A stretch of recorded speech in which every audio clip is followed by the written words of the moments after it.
Hi Jackie, it's nice to see more essays from you. So, good work, and let's get straight into your essay. The horizontal bar illustrates information about the predicted number of visitors visit Mexico, Canada, and the USA from London, Paris, Madrid, and Istanbul in 2018. Each number represents in thousands per year. Okay, there are a couple of problems here. First of all, there seems to be some misunderstanding of this bar chart. So these are the countries where the visitors are coming from, and these are the cities they're going to. So you've kind of reversed things here, first of all. Okay, the second thing is there were some grammatical things happening that we really need to correct. So let's look at them again. The horizontal chart illustrates information about the predicted numbers of visitors from, you can get rid of this word visit here and just say from, Mexico, Canada, and the USA to London, Paris, Madrid, and Istanbul in 2018. And then numbers are represented in thousands. Okay? It's just a cleaner way of saying what you wrote here. Overall, the United States considers among the highest number of visitors from all 4 cities. Okay, again, this comes from not understanding the task correctly.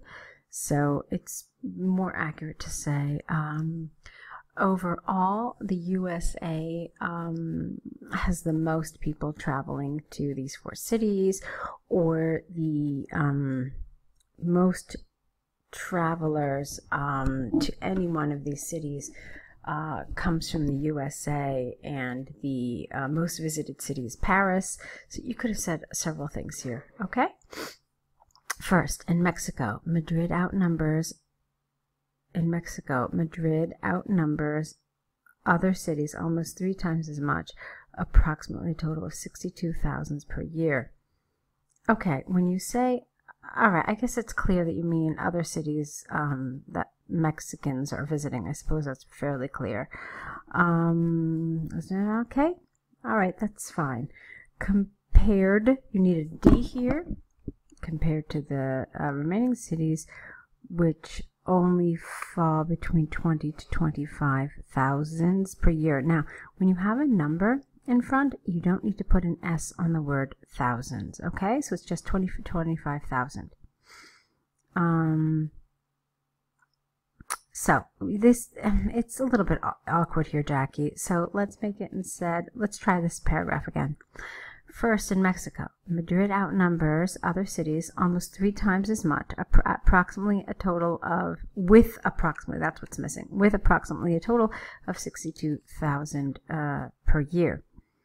You didn't need this whole sentence, actually, because you've already told me that it's 3 times higher than the others, so I can very easily do the math and figure out that it's somewhere between 20 to 25. But if you're concerned about not making the word count, then sure, add something like this, but let's make it grammatically correct so that it's clear.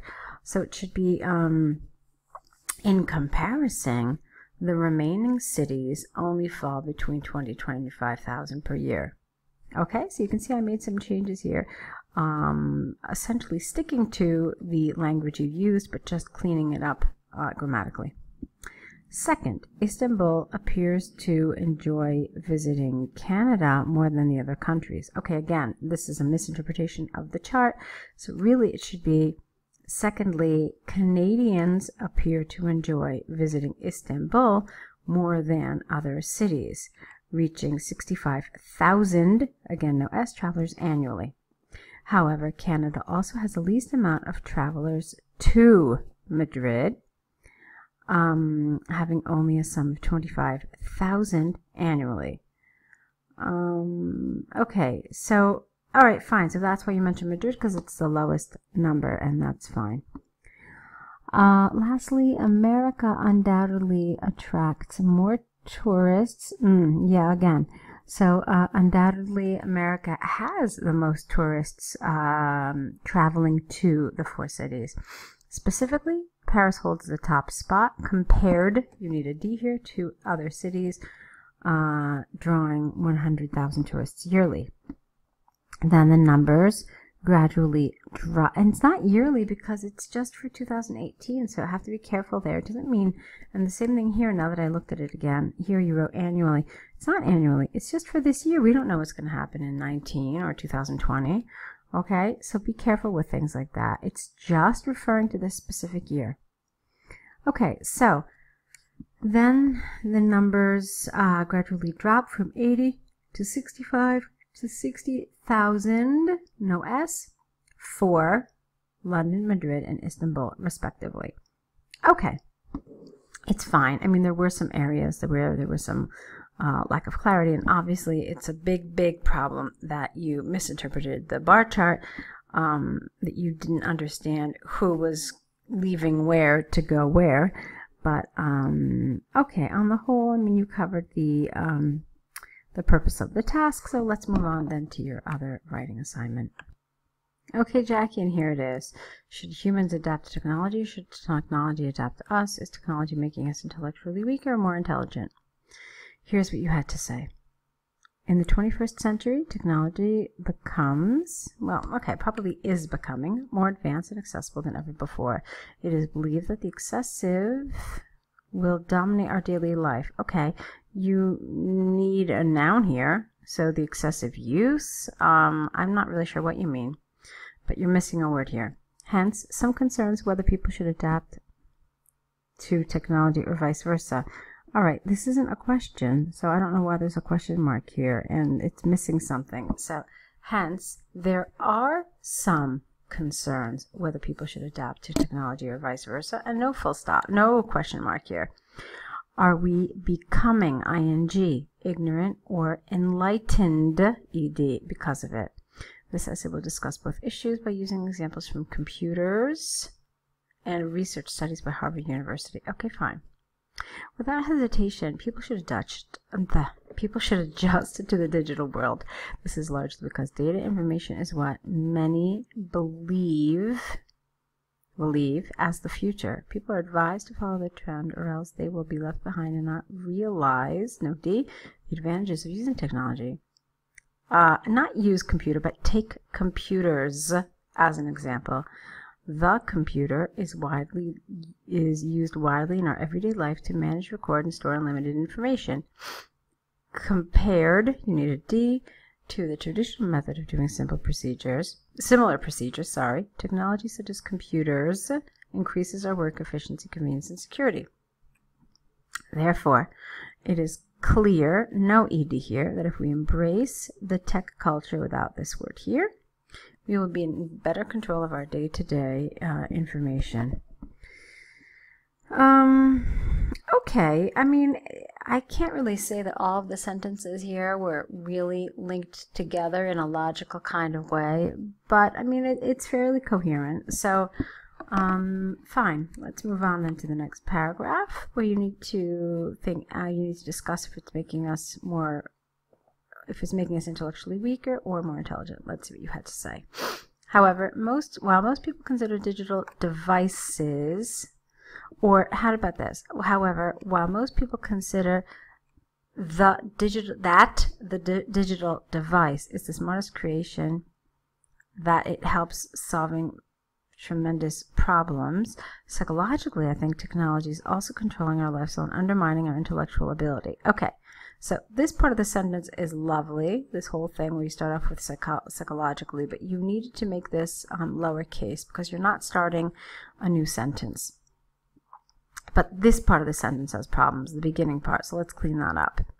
However, while most people consider digital devices as the smartest creation that helps solve tremendous problems. Okay, so you can see that you have to change some of these structural words here in order for the sentence to make sense. Okay?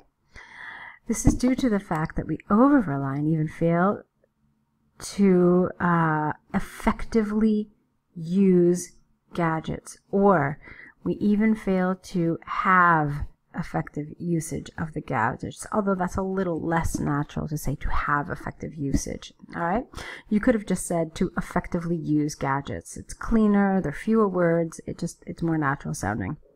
Take, for instance, recent studies from the Department of Psychology here at Harvard University, which conclude, you're missing a which here, that there is a gradual 15% decrease, on a human intellectual ability over the past 5 years. The missing here main reason is the lavish use of technology. As a result, it is understandable that if we, here missing, unwisely utilize digital devices, okay, and they get, I'm sorry, it's just not 100% clear. Let me try it again. So as a result, it is understandable that if unwisely utilized digital devices continue. Okay, so here's what you mean. You mean if unwisely utilized digital devices. If you just put a D here, suddenly it just makes so much more sense because it's an adjective. So you're saying that these digital devices that are unwisely utilized, if these continue to gain in popularity, there will be more negative implications, which can affect our mental health. Okay, perfect. That one little change just completely made the sentence understandable. In conclusion, from the arguments and examples above, I firmly believe people ought to familiarize with the technology, but also to use it appropriately, as it could potentially impact one's well-being. This is the wrong word here. All right, you needed a different word. So on the whole, Jackie, you've got some nice elements here, but there are some areas where your syntax is off, and it just reduces the clarity of your meaning. So definitely keep on writing and be aware of some of these issues that are occurring. Don't forget to add these mistakes to your error correction list, correct these essays, of course, and then send them all back with your next ones. All right, definitely keep on writing, and good luck. I will be waiting for your next essays.